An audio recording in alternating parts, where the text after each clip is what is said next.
ഓം ശ്രീനാരായണ പരമ ഗുരവേ നമഃ. ഗുരുമാർഗത്തിലേക്ക് ഏവർക്കും സ്വാഗതം. ഗുരുവിൻ്റെ ജീവകാരുണ്യ പഞ്ചകം തുടങ്ങിയിട്ടുള്ള കൃതികൾ നമ്മൾ നോക്കുമ്പോൾ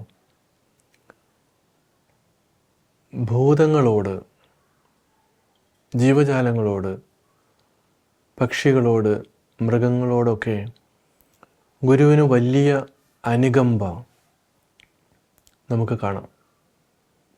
അനുകമ്പ ദശകം ഗുരു എഴുതിയിട്ടുണ്ട്, ജീവകാരുണ്യ പഞ്ചകം എഴുതിയിട്ടുണ്ട്. ഇവിടെയൊക്കെ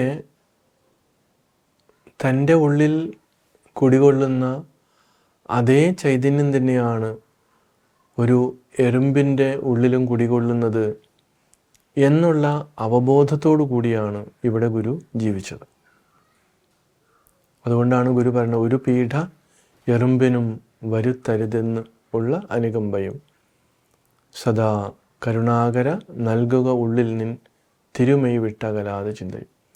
അപ്പോൾ ഇവിടെ ഇന്ന് നമ്മൾ നോക്കുമ്പോൾ നമ്മൾ എത്രയോ ജീവികളെയാണ് കൊന്ന് തിന്നുന്നത്. മത്സ്യമാംസാദികൾ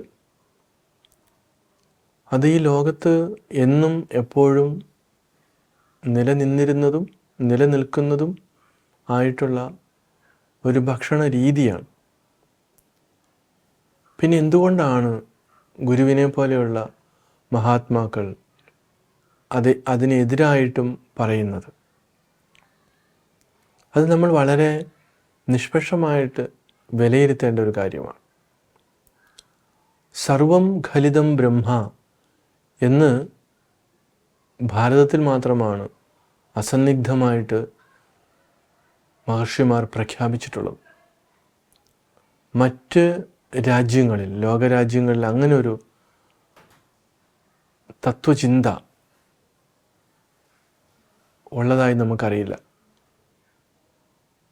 ഇവിടെ ഭാരതത്തിലും താന്ത്രികമായിട്ടുള്ള ഉപാസന രീതികളിൽ മൃഗങ്ങളെ ബലി കൊടുക്കുന്നതും അത് ബലി കൊടുത്തിട്ട് അതിൻ്റെ മാംസം ഭക്ഷിക്കുന്നതും നമ്മൾ കാണുന്നുണ്ട്. അതില്ല എന്നല്ല. അപ്പോൾ ഇവിടെ എന്നല്ല, ലോകത്തിൻ്റെ ഏത് ഭാഗത്ത് നമ്മൾ നോക്കുമ്പോഴും ദൈവത്തിനെ പ്രീതിപ്പെടുത്തുന്നതിൻ്റെ ഭാഗമായി ബലികൾ, മൃഗബലിയും മനുഷ്യബലിയും ഉൾപ്പെടെ നടത്തുന്നത് നമ്മൾ കേട്ടിട്ടുണ്ട്. ഇത്രയും ആധുനികമായ ശാസ്ത്രം വികസിച്ചിട്ടും ഈ പഠിപ്പുള്ളവരുടെ ഇടയ്ക്ക് നമ്മളത് കാണുന്നുണ്ട്. എന്തുകൊണ്ടാണ് ഇങ്ങനെയൊക്കെ ഇപ്പോഴും സംഭവിക്കുന്നത്? നമ്മൾ ഒരുപാട് മാറിയെന്ന് പറയുമ്പോഴും ഈ വക കാര്യങ്ങളിൽ മാറ്റം ഉണ്ടായിട്ടില്ല എന്നുള്ളത് ഒരു സത്യമാണ്. അങ്ങനെയുള്ള സന്ദർഭത്തിലാണ് ഗുരുവിനെ പോലെയുള്ള മഹാത്മാക്കളുടെ ഈ ജീവകാരുണ്യത്തെക്കുറിച്ചുള്ള കാഴ്ചപ്പാടുകൾ നാം മനസ്സിലാക്കി നമ്മൾക്ക് പറ്റുന്ന രീതിയിൽ അതിൽ നിന്ന് വിടുതൽ നേടുക എന്നുള്ളത്. അപ്പോൾ ഈ ഒരു ജീവിയെ കൊന്ന് ഭക്ഷിക്കുമ്പോൾ അതിൻ്റെ ഉള്ളിൽ കുടികൊള്ളുന്ന ജീവൻ, ജീവാത്മാവ് എന്ന് പറയുന്നത് നമ്മുടെ ഉള്ളിൽ കുടികൊള്ളുന്ന അതേപോലെ തന്നെയാണ് എന്നുള്ള അവബോധം നമുക്ക് വളർന്നു വരുമ്പോൾ സ്വാഭാവികമായിട്ടും ഇതിനോടുള്ള ആസക്തി അവിടെ വിട്ടുപോകും, ഇല്ലാതാകും. അവിടെ അറിവ് ഉപയോഗിച്ചാണ് നമ്മളിതിനെ മാറ്റിക്കളയുന്നത്. മറ്റു പലതിലും അറിവ് ഉപയോഗിക്കാതെ അന്ധമായിട്ട് അതിനെ അടിച്ചമർത്താനുള്ള ശ്രമം. പക്ഷേ അതേ സമയത്ത് അവർക്ക് വീണ്ടും ഇത് കഴിക്കണമെന്നും ആ രീതിയിലുള്ള ഒരു ആഗ്രഹം അതിശക്തമായിട്ട് കിടക്കുകയും ചെയ്യും.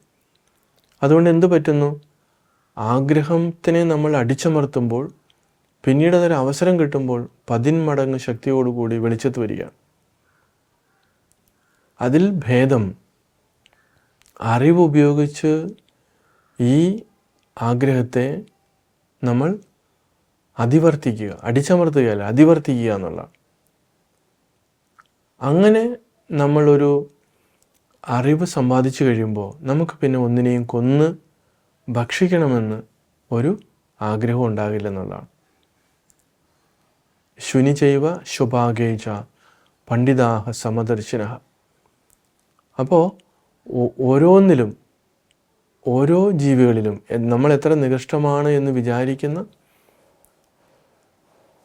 സംസ്കാരമില്ലാത്ത, അറിവില്ലാത്ത മനുഷ്യനിലും മൃഗത്തിലും പക്ഷികളിലുമൊക്കെ കുടികൊള്ളുന്നത് ഒരേ ചൈതന്യമാണ്. അപ്പോഴാണ് സർവം ഖലു ഇദം ബ്രഹ്മ, ഈ കാണുന്നതെല്ലാം ഈശ്വരമയമാണ് എന്ന് വരുമ്പോൾ നമ്മൾ എങ്ങനെയാണ് ഇതിനെ നമുക്ക് കഴിക്കാൻ തോന്നുക?